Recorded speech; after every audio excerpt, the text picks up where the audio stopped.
Hello, and welcome back to Speak English Fluently. Hi everyone! We are so happy you're here with us today. This channel helps you practice real English every day. Please click that subscribe button and like this video.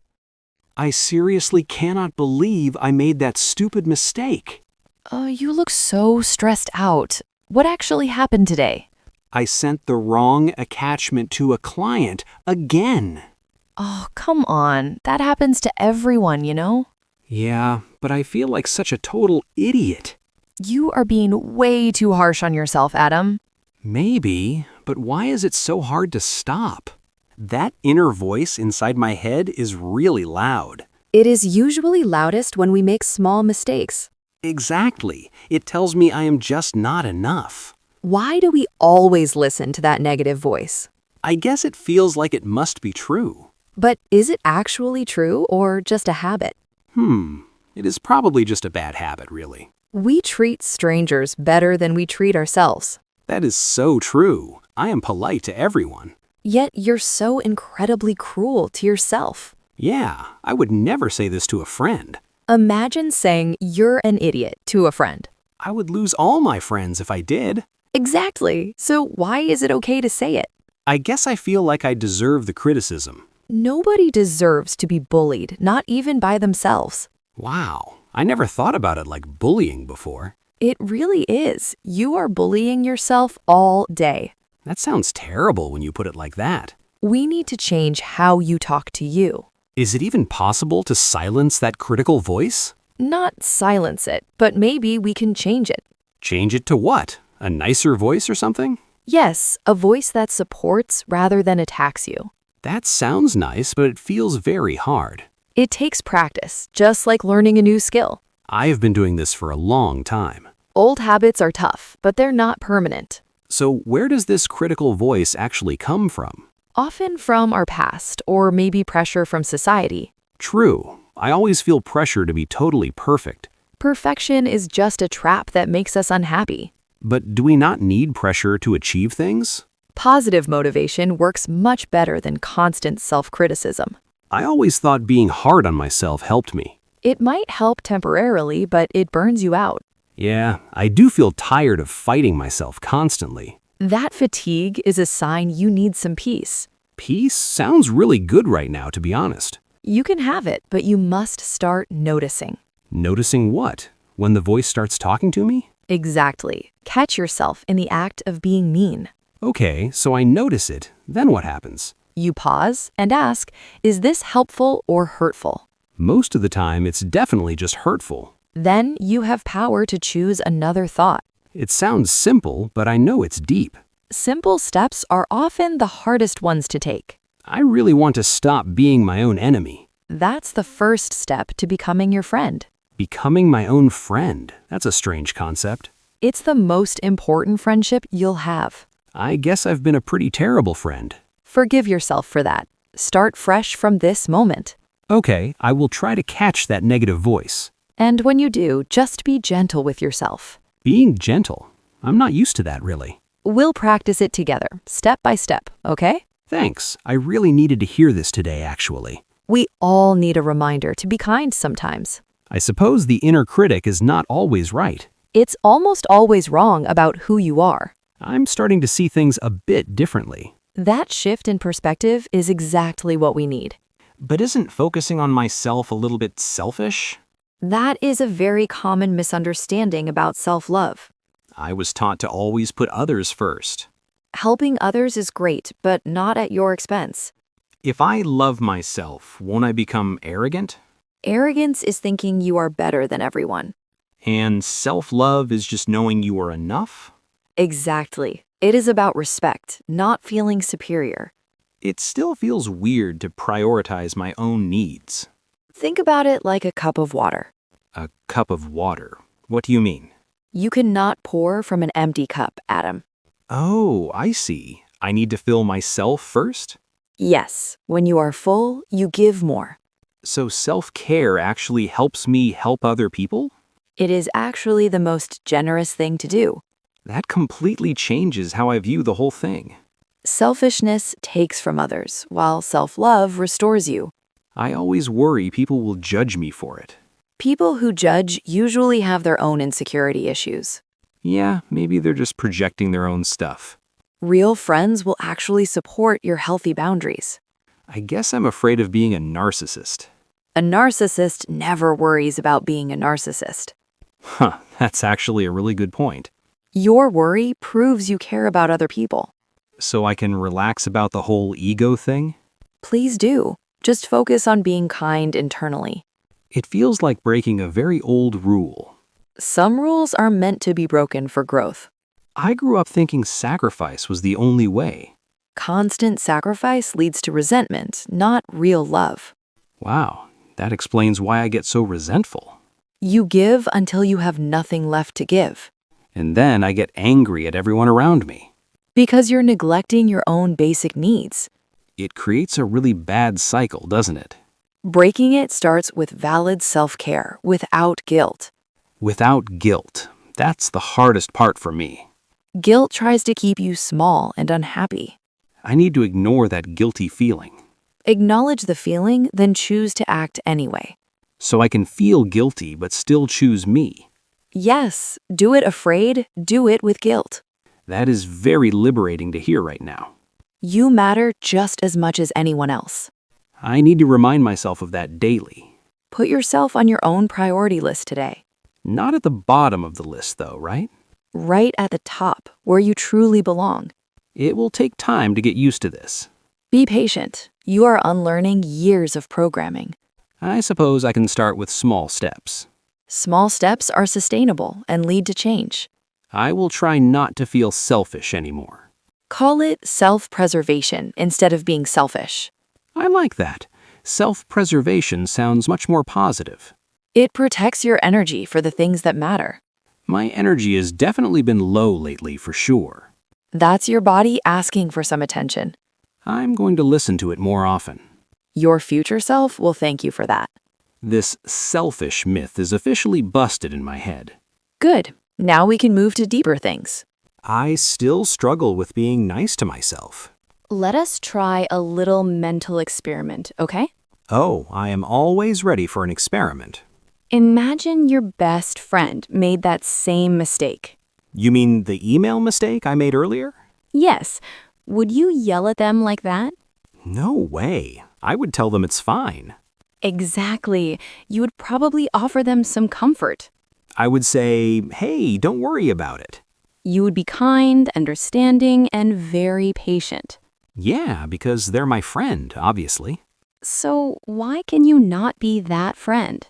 Be a friend to myself? That feels strange. It is the double standard we live with. I am so much harder on myself, definitely. We judge ourselves by a totally different rulebook. Why do we have this double standard anyway? We think we need strict discipline to improve, But I would never discipline a friend harshly. because you know it would just hurt them. It would probably make them feel absolutely terrible. Yet you do it to yourself every day. That's actually really sad when I think about it. The best friend test changes your whole perspective. So next time I mess up, I pause. Pause and ask, what would I tell John? John is my best friend. That makes sense. Speak to yourself using those exact same words. It's okay, Adam. You're trying hard. See, that sounds so much better already, right? It feels weirdly comforting to say that aloud. It is simply compassion directed back at you. I guess I deserve the same kindness too. You deserve it just as much as John. I need to practice this every single day. It will become natural the more you try. Sometimes I feel like a total fraud, though. Would you tell John he is a fraud? Absolutely not. I would list his good qualities. Then list your own good qualities right now. I'm hardworking and I really care. There you go. Focus on those true things. It's hard to see the good stuff. Because you're focused on the tiny flaws. The flaws seem so big in my head. Your friend sees the whole picture, not just flaws. I want to see the whole picture too. Be the friend who sees the good parts. This test is actually a really powerful tool. It stops the negative spiral in its tracks. I'm going to use this at work. Use it whenever you feel that guilt rising. It shifts me from critic to supporter instantly. That's the magic of changing your perspective. I feel a bit lighter just talking about it. Kindness has a physical effect on us too. Yeah, my shoulders feel way less tense now. That's the body responding to self-compassion. Who knew talking to myself could help? It matters what you say in that conversation. No more bullying myself, only best friend vibes. Keep that promise to yourself. It changes everything. I'm ready to be my own buddy. That's a friendship that lasts a lifetime. Being a friend means I say yes often. Saying yes is nice, but not always healthy. I just hate letting other people down, really. But you are letting yourself down every time. I feel guilty when I say no, though. That is classic people-pleasing behavior right there. Is wanting to make people happy a bad thing? Not if it costs you your own peace. I usually say yes even when I am busy. Then you end up stressed and maybe resentful. Totally. I agree to things I hate doing. That is a sign you lack clear boundaries. Boundaries sound so harsh and serious to me. Boundaries are actually just lines of self-respect. So saying no is actually respecting myself? Yes, it says my time is valuable too. I'm scared they will stop liking me. If they leave, they were using you, Adam. That is a scary thought, but probably true. Real relationships can handle a simple, honest no. I always make up excuses when I refuse. You do not need to explain your no. Just say no and nothing else? Really? No is a complete sentence all by itself. That feels incredibly rude to just say no. You can be polite, but still be firm. Like saying, I cannot do that right now? Exactly. Clear, kind, and respectful to everyone involved. I have a colleague who asks for favors constantly. And you always do his work for him? Yeah, I stay late while he goes home. You're teaching him to treat you badly. Wow, I never looked at it that way. We teach people how to treat us daily. So if I say no, he might stop? He will learn to respect your time more. It's going to be awkward the first time. Growth often feels awkward in the beginning stages. I need to protect my energy for myself. Your energy is a limited resource. Spend wisely. I spend it all on things I dislike. Stop setting yourself on fire to keep others warm. That's exactly what I've been doing. It's time to put out the fire. I will try saying no to him tomorrow. Do it. You'll feel a huge relief. What if he gets angry or causes drama? His reaction is not your responsibility to manage. I'm responsible only for my own actions. Precisely. Let go of controlling how others feel. This boundary stuff is harder than it looks. It's a muscle you build with practice. I'll start with small no's, I guess. Practice on low-stakes situations first, okay? Like saying no to a dinner invitation? Yes, if you're tired, just stay home. I usually go even when I'm exhausted. Honor your body's need for rest instead tonight. That sounds like a perfect plan for tonight. Saying no to others is saying yes to you. I really like that way of phrasing it. It makes the decision much easier to make. I'm going to reclaim my time now. And I'll be here cheering for you. It feels like everyone else is living perfectly. That is usually just a carefully curated illusion. But look at social media. They look amazing. You compare your reality to their highlight reel. That is a really depressing way to see it. Social media is not real life, you know? I know, but I still feel so inadequate. That feeling is exactly what the algorithm wants. I feel like I'm falling behind everyone. There is no race. You're doing fine. But I have so many flaws and mistakes. Flaws are just a normal part of humanity. I wish I could just hide them all. Hiding only makes you feel lonely and isolated. I just want to be better than this. Being better does not mean being perfect, Adam. Perfection feels like the only goal worth chasing. Perfection is actually the enemy of doing good. I've never heard that saying before, actually. It means striving for perfect stops you starting. So I should just accept being average then. Except being real, which is better than average. I guess real is better than fake perfection. People connect with your mess, not your perfection. Really? I thought people only liked success stories. Vulnerability is what actually builds a deep connection. Showing my mess feels incredibly scary right now. It's scary, but it's also liberating. I don't have to pretend to have it together. No, you can just be a work in progress. A work in progress. I can live with that. We're all works in progress until the end. Even the people who look totally perfect online? Especially them. They struggle just like we do. It's hard to believe sometimes looking at them. Filters can hide a lot of unhappiness, Adam. I need to stop scrolling so much, probably. A digital detox might do you some good. Yeah, comparison is definitely the thief of joy. Focus on your own path, not their feed. I tie my worth to my achievements usually. You are worthy simply because you exist here. That's a hard concept to really grasp. Your value does not fluctuate based on success. So if I fail, I'm still valuable. Absolutely. Failure is an event, not a person. Failure is an event. I need to remember that. Do not let a mistake define your identity. I let my mistakes define me for years. Today is a great day to stop that. I'll try to embrace my messy side. Your messy side is beautiful in its way. I doubt my mess is beautiful, Hannah. It shows you're trying, living, and learning. I guess scars do show that we survived. Scars, wear them like medals of honor, Adam. I'm feeling a bit more brave now. Bravery is just being scared but doing it. I can be scared and still love myself. That's the definition of true self-acceptance. No more hiding who I really am then. The world needs the real Adam, not a fake. Thanks. I feel ready to just be me. Just being you is always more than enough. So, how do I actually practice self-love daily? It is not about grand gestures or expensive trips. I thought I needed a spa day or vacation. Those are nice, but true love is in details. Details? You mean like buying myself a fancy coffee?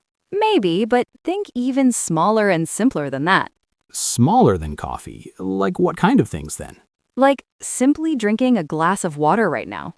Drinking water counts as an act of self-love? Yes, because you are caring for your body's needs. That is so simple, I almost missed it completely. We often miss the magic in the mundane moments. I guess going to bed early counts as well. Absolutely. Sleep is the ultimate act of self-kindness. I usually stay up late scrolling on my phone. That is actually an act of self-neglect, really. I never thought of my habits as self-neglect. Small habits define how we treat ourselves every day. What else can I do that is really small? Taking 5 minutes just to breathe deeply helps. Breathing? I do that all day long anyway. Conscious breathing is different. It calms your nervous system. I definitely need to calm my nervous system down. Just pause and take 3 deep breaths right now. Okay. Wow, that actually felt surprisingly good just now. See? It took 10 seconds and cost 0 money. I like this cheap version of self-love, honestly. It is accessible to everyone, no matter their budget. I also like tidying my desk as a treat. Yes, a clean space clears your mind as well. It feels like I'm respecting my future self. Exactly. You are making life easier for future Adam. Future Adam will be very happy with a clean desk. That's the mindset. Kindness is an active choice. Is forgiving myself a small act or a big one? It starts small. Forgive one tiny mistake today. Just one? I have a whole list of them. Start with the smallest one and let it go. Okay. I forgive myself for forgetting my keys. Perfect. Do you feel the weight lift off your shoulders? A little bit. It feels less heavy than before. These small lifts add up to a big relief. I want to build a routine of these things. Do not make it a rigid routine or chore. Why not? Routine helps me stay on track usually. If you miss a day, you'll judge yourself. Ah, and then the inner critic comes back. Exactly. Keep it fluid and listen to your needs. So just ask myself what I need right now? What do I need is the most powerful question. Sometimes I just need to stare at the wall. Then stare at the wall without any guilt whatsoever. That sounds like doing nothing, not doing something good. Rest is productive because it recharges your energy. We live in a society that hates rest, though. Be a rebel. Rest when you're tired, Adam. I love the idea of being a rest rebel. Rebellion against burnout is the best kind of fight. I'm going to buy myself flowers sometimes, too. Do it. Brighten up your space just for you. Not waiting for someone else to buy them. You are the person you've been waiting for. That's a beautiful thought to hold on to. It is the truth. You are your own hero. I feel so much lighter after talking this through. Remember, self-love is a journey, not a destination. I will keep practicing being my own best friend. That is the most important promise you can make. I really hope our chat helps everyone listening today. If it did, please hit that like button. It really helps us share this message with others. And subscribe to join us for more real conversations. We would absolutely love to have you here with us. Just be kind to yourself until we meet again. See you next time. Take care of yourselves.